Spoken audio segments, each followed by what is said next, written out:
हम लोग बेटा बात करेंगे आज। देखो अभी तक बेटा हम लोगों ने ह्यूमन फिजियोलॉजी के 3 चैप्टर पढ़े हैं। कितने? 3। अब आज हम लोग शुरू करेंगे थोड़ा सा प्लांट।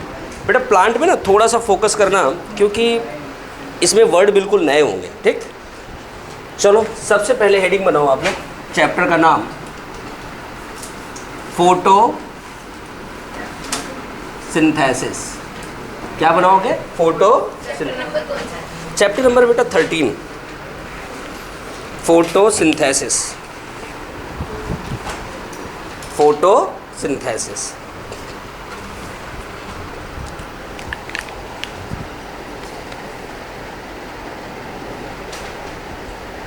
बट देखो, जब आप 9th-10th में कभी भी लाइव प्रोसेस पढ़ते हो, 10th में लाइव प्रोसेस की 9th-10th में, वहाँ पर फोटोसिंथेसिस का थोड़ा सा इंट्रोडक्शन दिया गया है।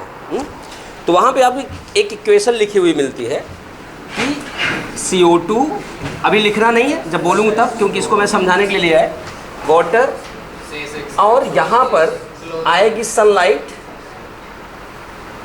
और यहाँ पे क्या होना चाहिए? Chlorophyll, chloroplast. क्लोरोफिल गलत है बेटा, क्लोरोप्लास्ट। पूरी दुनिया आपको बताएगी क्लोरोफिल, लेकिन मैं बताऊंगा क्लोरोप्लास्ट, क्योंकि आप नीट देने जा रहे हो। अभी पूरी बात बताता हूँ।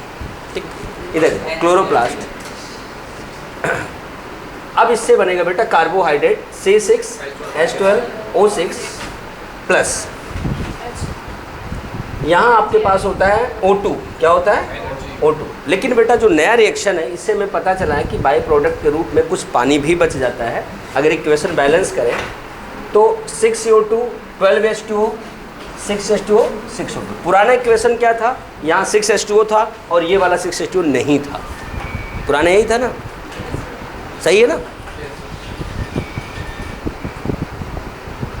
तो बेटा ध्यान देना, ये आपका एक कंप्लीट इक्वेशन है किसका? फोटोसिंथेसिस का। समझ गए? अब आपको ध्यान देना है कि फोटोसिंथेसिस को हम डिफाइन, अभी समझ लो फिर लिख रहा, फोटोसिंथेसिस को डिफाइन कैसे करें। इस इक्वेशन को देख के कौन डिफाइन कर सकता है? कौन डिफाइन करेगा बताओ? हैं?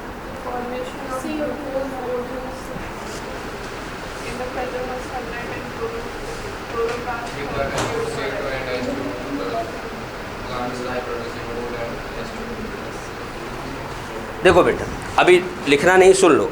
इस इक्वेशन के अनुसार आप बोल सकते हो फोटोसिंथेसिस इज अ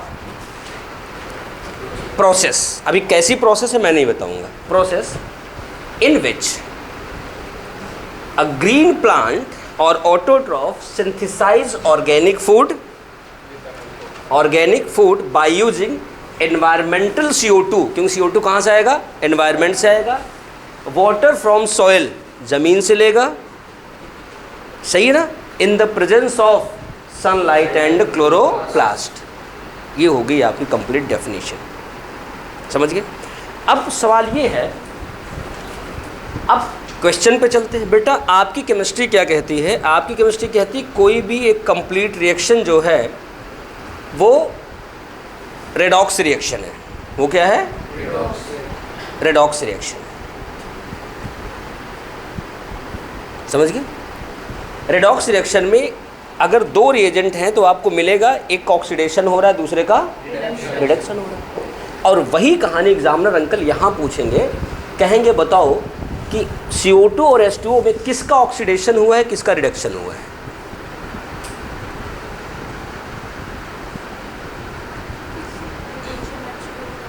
H2O का रिडक्शन हुआ है। अच्छा, और ऑक्सीडेशन किसका हुआ है? CO2 का। नो सर, हाइड्रोजन का तो नहीं। हाइड्रोजन है ही नहीं उधर, उधर CO2 और H2O है। चलो बच्चों सुनो, आप बच्चे हो भी सुनो। आप 9th-10th में, रुको, 9th-10th में आपने केमिस्ट्री की एक डेफिनेशन पढ़े होगे आप, ऑक्सीडेशन रिडक्शन की। आप 9th-10th वाली पे जाओ, 11th वाली अभी नहीं, मॉडर्न वाली नहीं। आप, हाँ, removal of hydrogen is oxidation और हाइड्रोजन का जुड़ना रिडक्शन। बेटा यहाँ से हाइड्रोजन निकल रहा है, हाइड्रोजन निकल रहा है तो बच क्या रहा है? सिर्फ और सिर्फ ऑक्सीजन। इसका मतलब वाटर का हुआ ऑक्सीडेशन। और यहाँ पर CO2 के साथ वो हाइड्रोजन जुड़ रहा है, देखो CO2, यहाँ पे भी कार्बन है, यहाँ भी। अगर वैसे मॉडर्न तरीके से देखो तो आप क्या करोगे, वैसे देखो ना इसके साथ हाइड्रेटेड कार्बन है ना, वो कार्बोहाइड्रेट। अगर आप मॉडर्न तरीके से देखो, आपको आगे केमिस्ट्री में पढ़ाया जाएगा +1 में, चौथा, पाँचवा, 8वां चैप्टर जो होगा, कि बेटा ऑक्सीडेशन नंबर ऑक्सीजन को होता है -2, तो यहाँ 2 ऑक्सीजन है, कितना हो गया -4, प्लस इसका मान लो कार्बन, टोटल होना चाहिए 0, तो कार्बन बराबर कितना हो गया +4, कितना हो गया +4।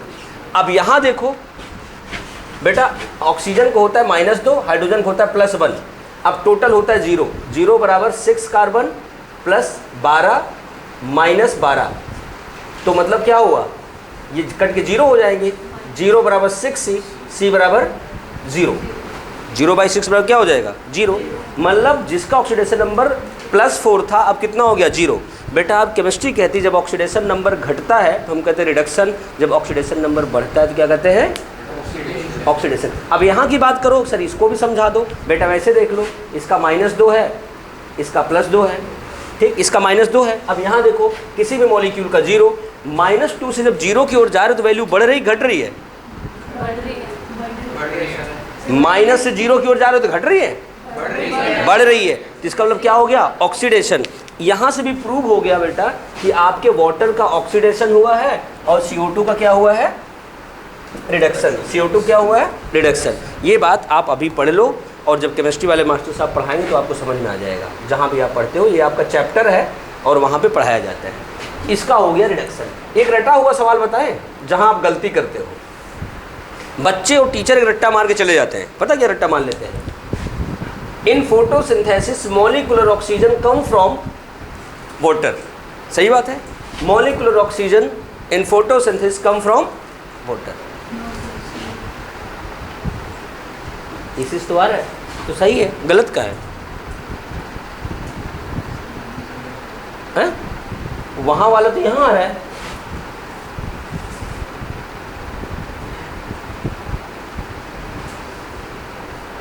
बेटा जब ये मॉलिक्यूलर ऑक्सीजन, ये मॉलिक्यूलर ऑक्सीजन है, इसे ये कार्बोहाइड्रेट है, ग्लूकोज है, मॉलिक्यूलर ऑक्सीजन तो यही है ना, तो फिर कैसे बोल रही हो? कौन सा दिमाग लगाया बेटा आपने?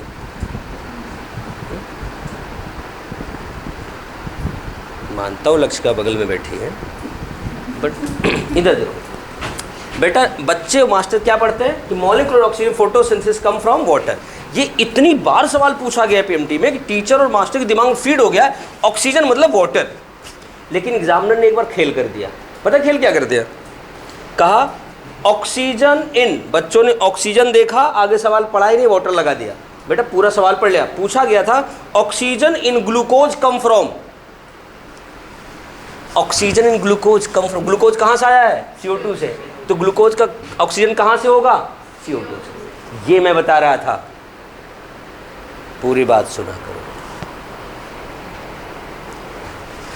वाटर से क्या बना मॉलिक्यूलर ऑक्सीजन, CO2 से क्या बना कार्बोहाइड्रेट, ग्लूकोज।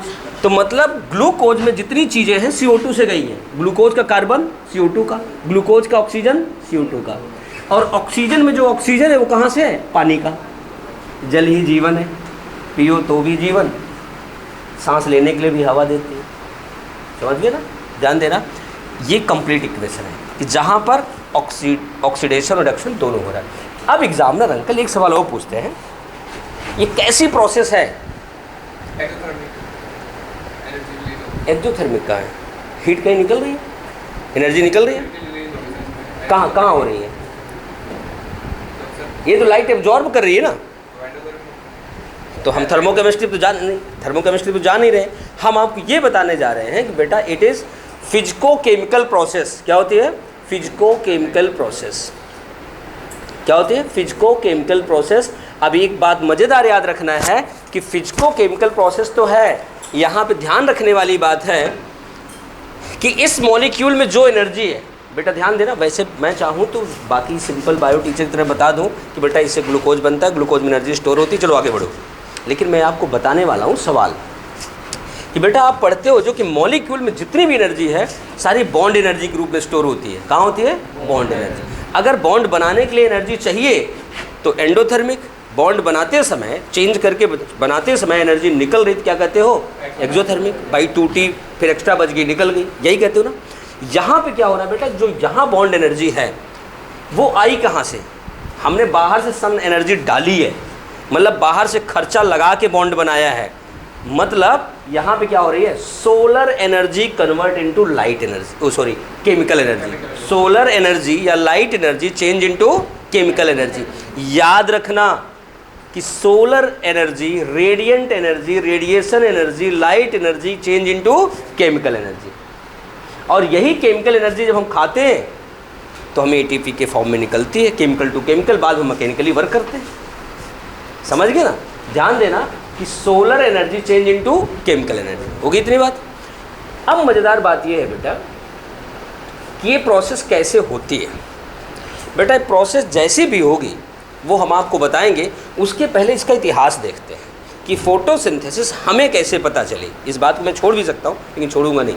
पहले डेफिनेशन लिखते हैं, इक्वेशन लिखते हैं, फिर हिस्ट्री पे आते हैं। लिखो, चैप्टर का नाम है फोटोसिंथेसिस, डेफिनेशन लिखो फोटोसिंथेसिस की। बेटा चैप्टर यहाँ से शुरू कर लो कि इतनी गरीबी है घर में। Sir rough notebook. अच्छा रफ है क्या, लिखो फोटोसिंथेसिस इज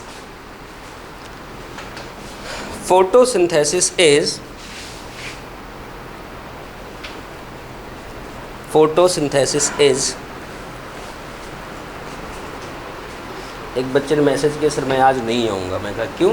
कहा सर हमारे घर के आगे उधर कीचड़ है, स्कूटी फिसल जाएगी, स्कूटी स्लिप कर जाएगी। मैं कहा हो भी सकता है, तुम्हारा खास दोस्त है। हाँ अच्छा, चोट तो नहीं लगी? वो तो बच गया सर, अगले वाला फोटोसिंथेसिस इज फिजिको-केमिकल प्रोसेस। ये पूरी इंफॉर्मेशन रखता है, physico-chemical process. Physico-chemical process by which green plants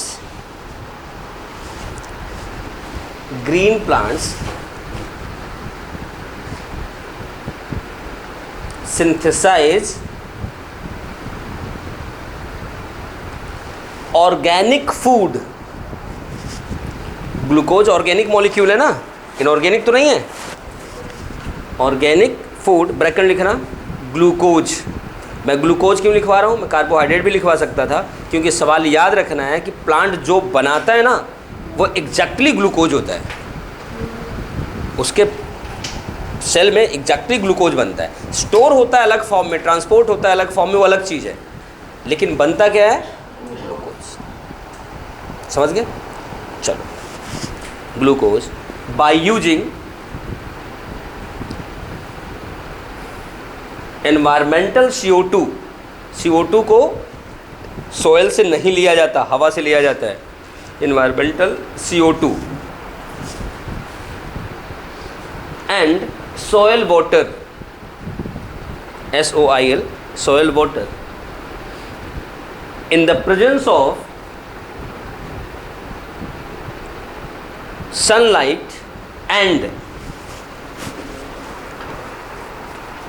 chloroplast. देखो बेटा, आपको हम लोग बता देते हैं इन द प्रेजेंस ऑफ सनलाइट और क्लोरोप्लास्ट, जबकि बोलना चाहिए सनलाइट इन क्लोरोप्लास्ट। एक्चुअली फोटोसिंथेसिस कहाँ होती है, क्लोरोप्लास्ट में होती है। ठीक हो गया इतना? चलो आगे लिखते हैं, एंड क्लोरोप्लास्ट। अब ये इक्वेशन लिखो बेटा।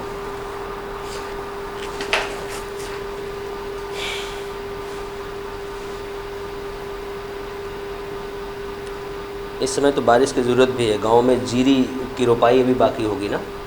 क्यों होगी? बारिश हो रही है? यहाँ पे नहीं हो रही। नहीं, यहाँ हो ना हो, वीक में ऐसे चल रहा है। यहाँ हो ना हो, लेकिन गांव में ज़्यादा ज़रूरत है, क्योंकि जीरे को बहुत पानी चाहिए। कम रह जाते नीचे दीमक लग जाती है। तो अरे पैडी, चावल, हाँ, जो जीरी के, वो जो प्लांट राइस के पौधे होते हैं ना, उनको जीरी के। हाँ अच्छा,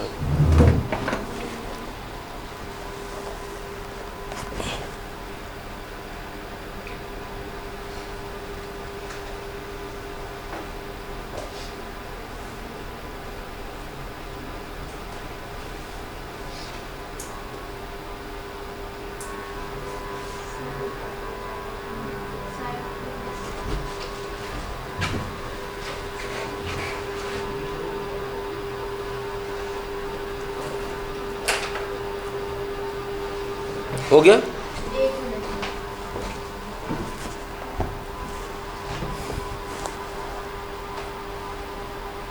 लिखो, by photosynthesis, by photosynthesis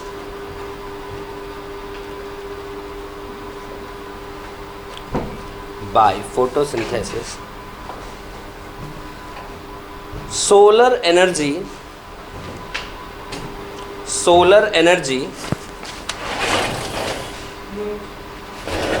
change into chemical energy,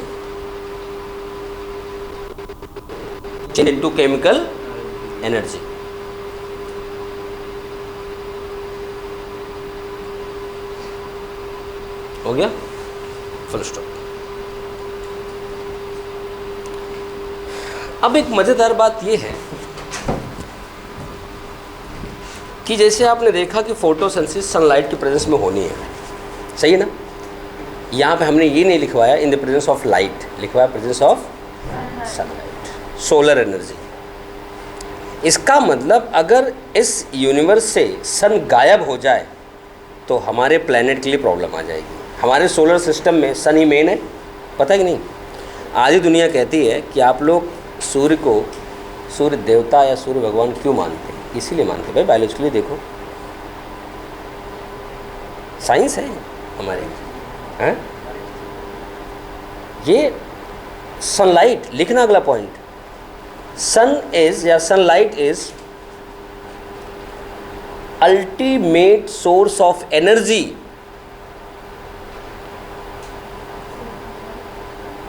ultimate मतलब, अल्टीमेट में समझते हो? अल्टीमेट का मतलब एकमात्र विकल्प, इसके अलावा कुछ नहीं है। कहाँ थे? Ultimate source of energy on the earth और in ecosystem, on the earth और इन इकोसिस्टम। अब हम प्लांट के इंपॉर्टेंस बताएं। सनलाइट को एनर्जी में सिर्फ प्लांट ही कन्वर्ट कर सकता है। अगर आपको अपने प्लेनेट को अमीर बनाना है और खुद को अमीर बनाना है तो आप पौधे लगाओ। बात बड़ी अजीब लगती है लेकिन सच है ये। मैं आपको सच बताऊं, मार्केट की मतलब जो बिजनेस होता है, जिस साल गांव में फसल की पैदावार ज़्यादा होती है उस साल मार्केट में पैसे का फ्लो ज़्यादा होता है। अब लोग कहते हैं सर ये कैसे? मैं बताता हूँ। जिस साल फसल की पैदावार ज़्यादा होती है उस साल किसान अपनी ज़रूरत की सारी चीज़ें बिना संकोच खरीदता है और लगभग more than 62% population engaged in agriculture. ये ऑफिशियली जो है, बेशक कम ज़्यादा होंगे, ठीक? तो अब बताओ 62% पॉपुलेशन जब पैसा खर्च करेगी, बाकी 30% तो दिखेगा ही दिखेगा। और दूसरी बात बताएं, जब फसल ज़्यादा होती है ना तो किसान मोल भाव कभी नहीं करता। आपने कभी देखा है? इतने पैसे हैं, ठीक हैं?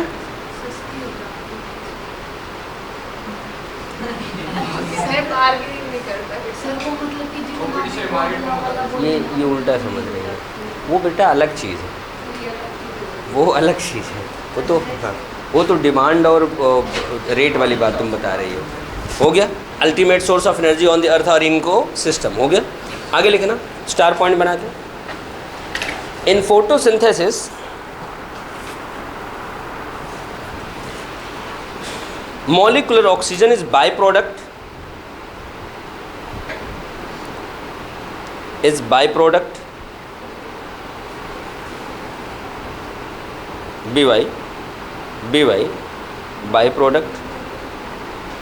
BYPRO। In photosynthesis molecular oxygen is by product, मतलब मेन प्रोडक्ट नहीं होता, and glucose is main product. आप कहोगे सर पहले मेन लिखाना था फिर बाई लिखाना था, आपने बाई पहले लिखाया है। क्यों? क्योंकि बाई पीएमटी में ज़्यादा आता है बार बार, और आप आधी लाइन पढ़ के छोड़ने वाले लोग हो। And glucose is main product, हो गया? अब एक बात और, मैं एक बात आपको बताऊं, जो लैंड हमारी है, प्लैनेट हमारा है, धरती है, इसमें कहा जाता है 70% पार्ट वाटर है सरफेस पे, यही कहा जाता है। 30% लैंड है जिस पे सारे जीवधारी रहते हैं, यही मानते हो ना। आपको बता दें, पूरे अर्थ सरफेस पर जो फोटोसिंथेसिस होती है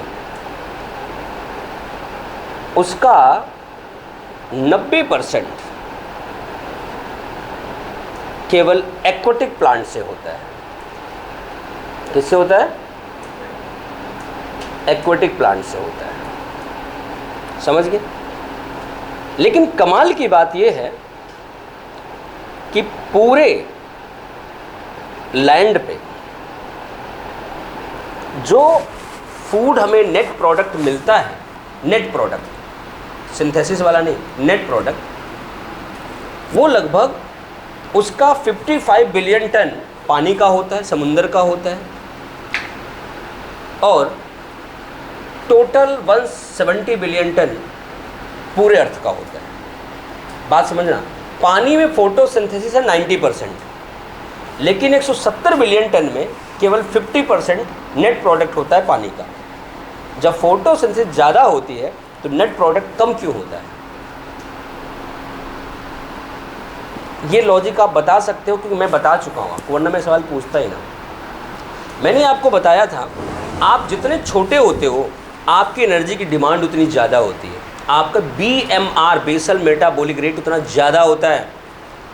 मैंने बताया था जो लोग दुबले पतले हैं, कभी कभी आप देखना वो आपसे ज़्यादा खाते हैं बट आप उनका वेट नहीं बढ़ता, क्योंकि उनका BMR ज़्यादा है। बात को समझो। उसी तरह बेसल मेटाबॉलिक रेट मैं लिखवा चुका हूँ पहले ही चैप्टर में। बेटा एक बात याद रखना कि छोटी शरीर, छोटा सेल, उसकी रिक्वायरमेंट ज़्यादा है। उसी तरह प्लांट में पाए जाने वाले ऑर्गेनिज्म बड़े छोटे होते हैं, एल्गी वगैरह और बाकी प्लांट्स, तो उनके खर्चे ज़्यादा हैं। जितना बनाते हैं उससे ज़्यादा वो खर्च करते हैं, नेट प्रोडक्ट कम बचता है। और जो बड़े बड़े लैंड पे प्लांट हैं, पीपल वगैरह, इनका नेट प्रोडक्ट ज़्यादा होता है, इनके खर्चे कम होते हैं, इसलिए इनका नेट प्रोडक्ट ज़्यादा होता है। समझ गए? अगर कभी कोई पूछ ले कि वहाँ पे 90% होता है लेकिन प्रोडक्ट रिजल्ट कम आता है, भैया उनके खर्चे ज़्यादा हैं। याद रखना इस बात को, आगे आएगा ये डेटा मैं लिखाऊंगा, लेकिन यहाँ नहीं। चलो आगे लिखते हैं। लिखना, आपने लिख लिया कि मॉलिक्यूलर ऑक्सीजन बाय प्रोडक्ट है और ग्लूकोज मेन प्रोडक्ट। अब सवाल है मॉलिक्यूलर ऑक्सीजन आता कहाँ से? लिखना, इन फोटोसिंथेसिस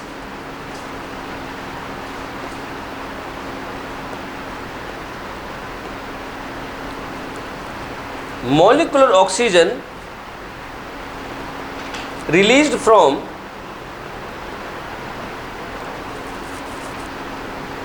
water, कहाँ से निकलेगा? पानी से। अगला point, oxygen in glucose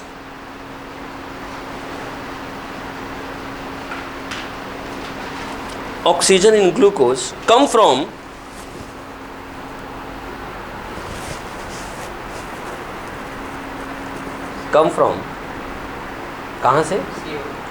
carbon dioxide. Come from carbon dioxide.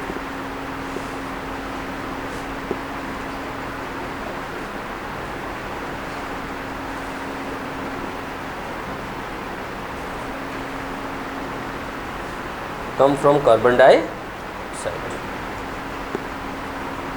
हो गया? आगे बढ़ते हैं।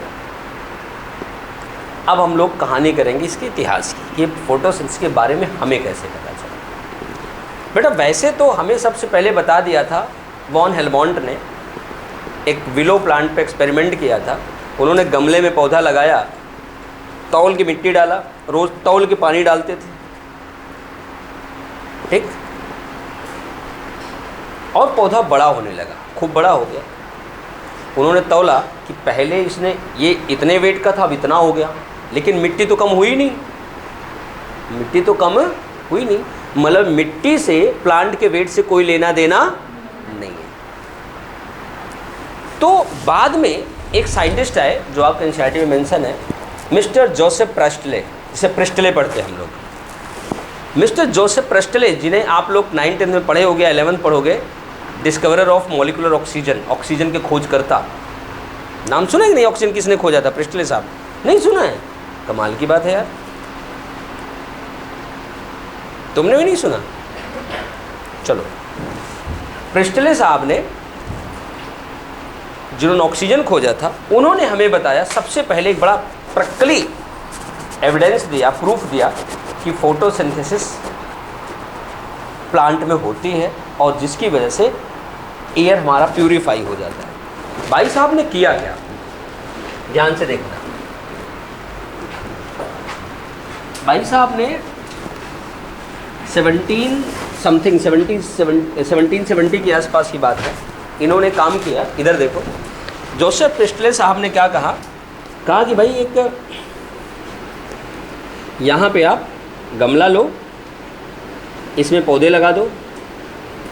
नहीं, पहले गमला मत लो, पहले आप ऐसे लो एक बर्तन, इसमें आप लाइट जला दो, कैंडल, मोमबत्ती जल रही है, और यहाँ पे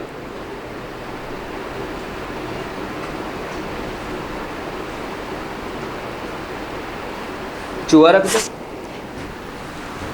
थोड़े समय बाद कैंडल बुझ जाएगी, चूहा मर जाएगा। तब तो ऑक्सीजन डिस्कवर हुआ ही नहीं था, तब तो ऑक्सीजन किसी को पता ही नहीं था। बात तो सुनो, लाइट बुझ गई, चूहा मर गया। इन्होंने अगले एक्सपेरिमेंट में क्या किया, यहाँ पे गमला लिया, गमले में पौधा लगा दिया और यहाँ पे फिर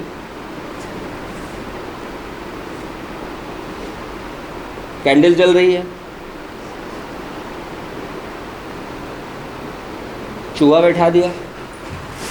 अब न कैंडल बुझी ना चूहा मरा, चूहे का कान खड़ा हो गया, देखो सीधा।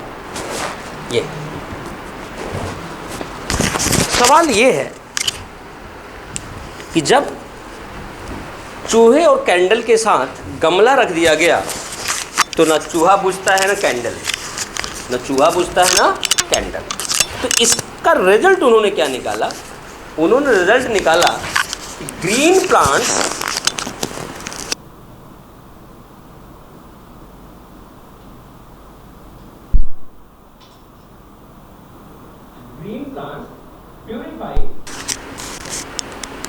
प्यूरिफाई किसको प्यूरिफाई करता है? फाउल एयर, मतलब गंदी हवा, released from breathing animal and burning candle, lightning candle.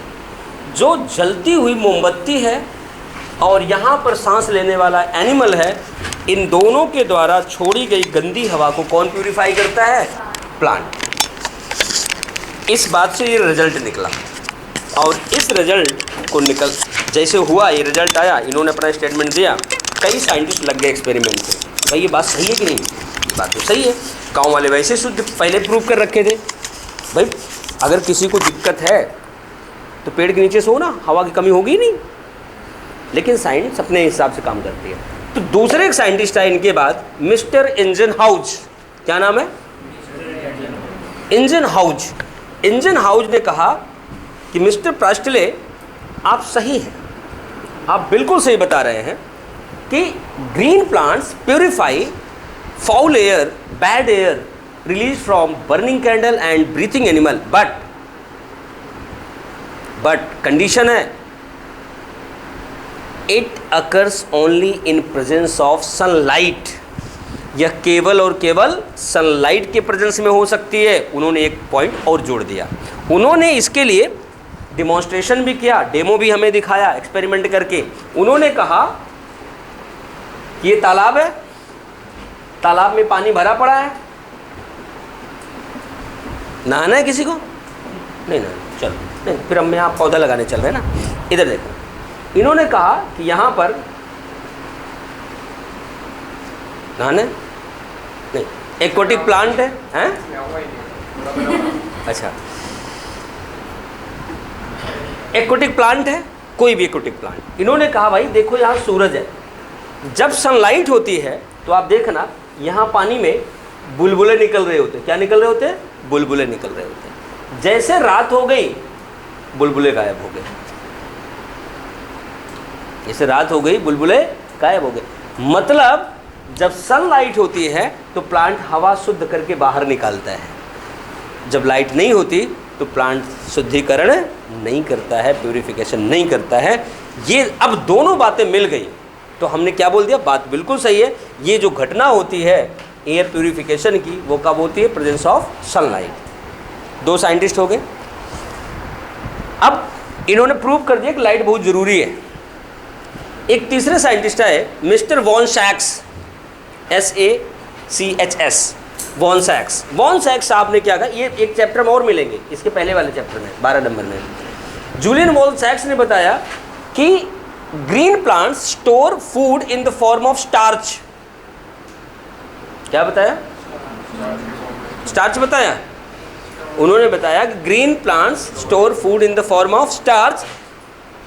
अब मैं बताता हूँ PMT के लिए कि अगर पूछा जाए कि ग्रीन प्लांट भोजन किस फॉर्म में बनाते हैं तो आप कहोगे ग्लूकोज, मतलब monosaccharide.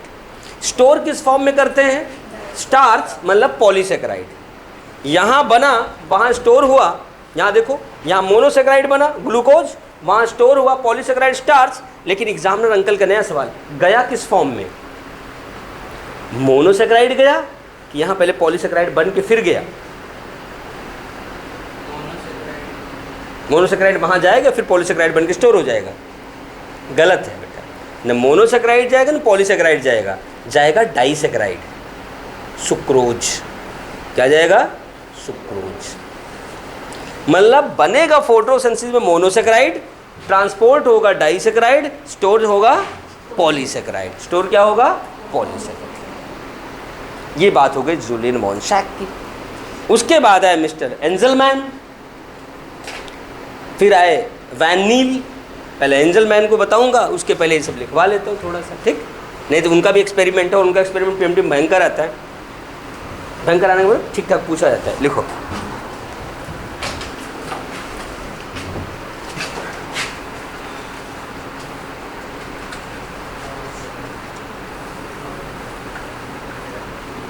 According to J Presley, आप केवल प्रिस्टले लिख लो, Priestley, mister J Priestley, Joseph Priestley पूरा नाम है, mister Priestley. According to mister Priestley, green plants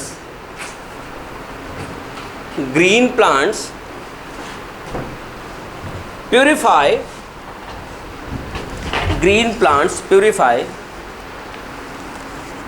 bad air released from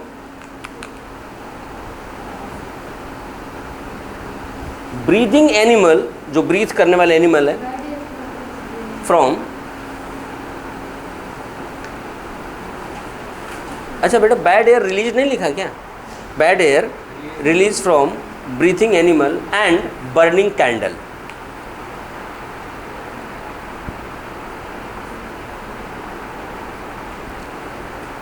burning candle.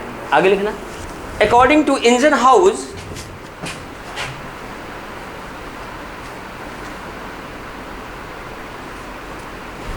HOUSZ, Ingenhousz, house नहीं house, according to Ingenhousz, green plant purify air in the presence of sunlight,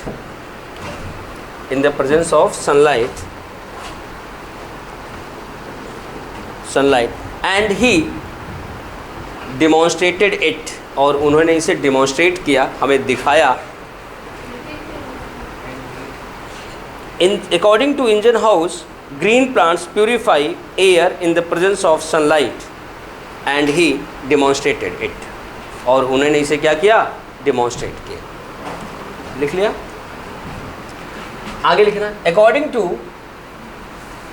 Julian von सैक्स, SACHS, आप J von सैक्स,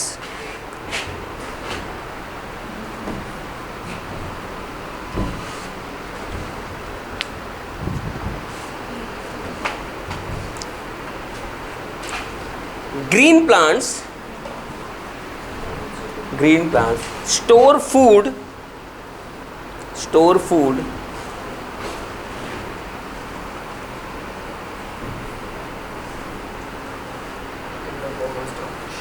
in the form of starch, bracket में polysaccharide,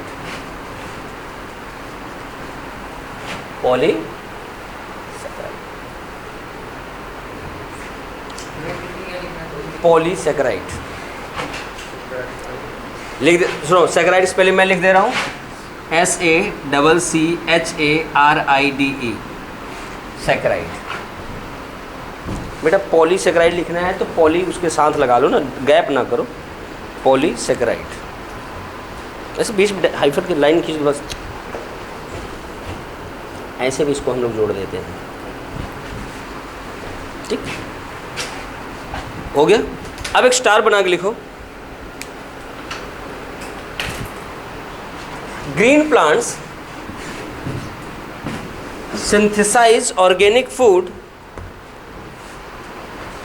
synthesize organic food in the form of monosaccharide. Green plants synthesize organic food in the form of monosaccharide,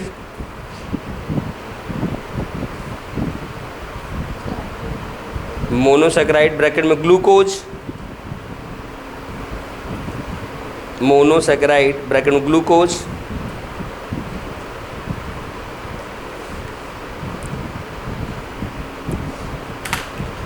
glucose, comma, green plant transport organic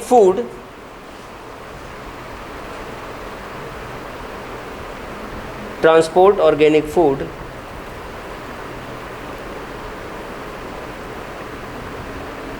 in the form of disaccharide,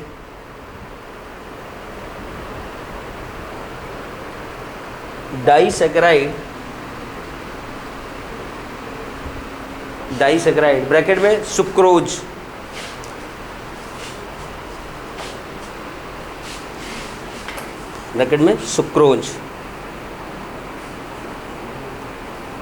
bracket बंद, and store in the form of polysaccharide,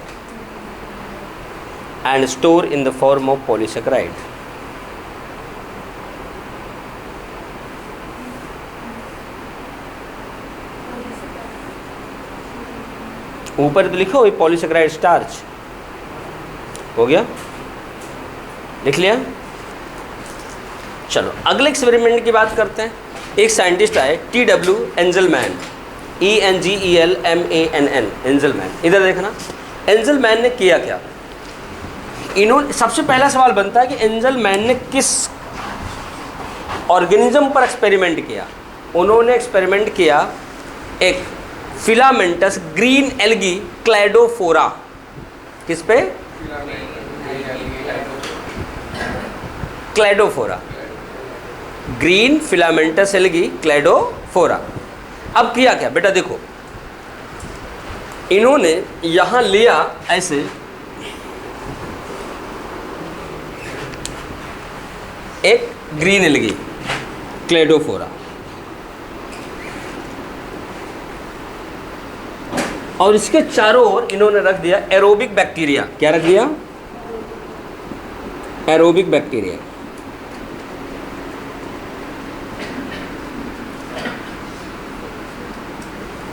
aerobic bacteria रख दिया। Aerobic bacteria मतलब समझते हो? जो respiration में air use करते हैं, हवा यूज करते हैं, ऑक्सीजन यूज करते हैं, जैसे आप यूज करते हैं, ऑक्सीजन यूज करते हैं। एरोबिक का बेसिकली मतलब होता है ऑक्सीजन, ना कि हवा, ठीक। ऑक्सीजन यूज करते हैं रिस्पिरेशन में। अब इन्होंने, अंकल ने किया क्या कि यहाँ पे लिया एक प्रिज्म। प्रिज्म तो जानते होगे आप लोग, पढ़े लिखे लग रहे हो शकल से। तो यहाँ पे इन्होंने सनलाइट डाली। क्या डाली?